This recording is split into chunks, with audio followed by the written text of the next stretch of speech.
All right, thank you, Matt. 6:19 now. The COVID-19 pandemic has made the world a small place for some of us, but it has opened up new opportunities for others. As we continue our look at the Foundation for Experience One on the Montana Western Campus in Dillon, this morning, thanks to technology, Western students can now take classes with instructors from Australia without ever leaving Beaverhead County. Well, good morning. Special guest joining me this morning here on the Montana Western Campus, Christian Gilde joining me.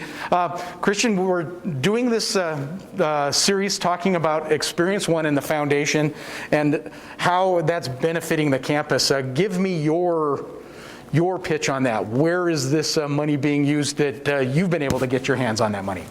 What we did is we established a collaboration with a university in Australia, Victoria University in Melbourne, approximately a year ago, trying to find some similarities.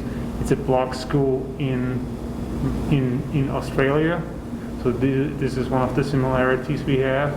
And this year we got a chance, basically through some X1 funding, to start a closer collaboration with them. And what we're trying to do is we're trying to create a virtual exchange of students and faculty to see how teaching works, how projects work.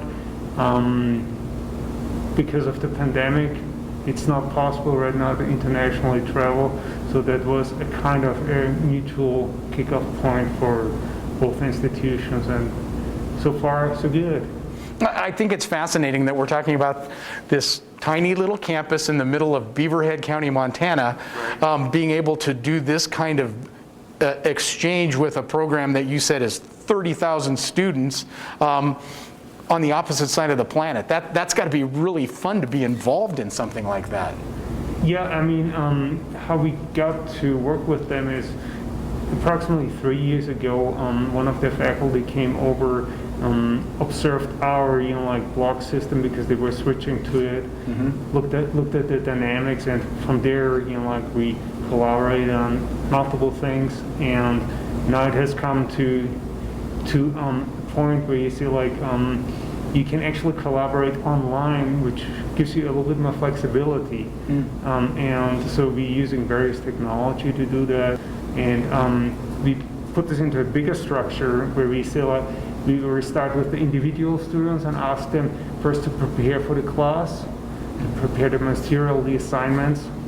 Then we put them into learning teams of approximately 4 and ask them to work with the team on the assignments and on the projects to prepare for class, to get new insights, to get new perspectives. Then we actually have them in the class with the learning teams, with everybody, and then they get even more perspective in there and can kind of round up their findings.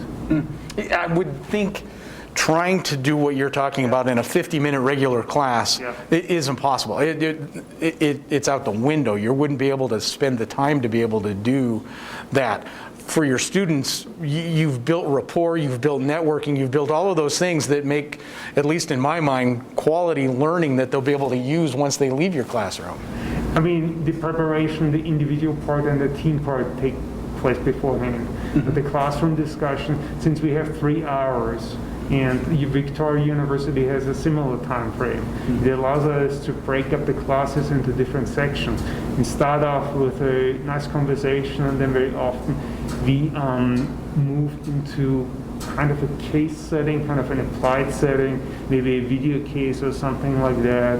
Then we move into an applied part where an expert talks about things. And then we finish things up in a class. So it's a very good conversation, and it's interesting to see that the block model also works on a bigger scale. That's fantastic. And Christian Gilde joining us this morning, talking about Experience One in the Foundation, being able to open up really a brand new world for the students here at Montana Western. Thank you very much. Now, next week, we're going to conclude this month-long series by chatting with a professor involved in this very cooperative effort we just told you about. He's going to join us next Monday from Australia. Right now, we're going to take a break. When we come back, Matt's going to take a look at our forecast.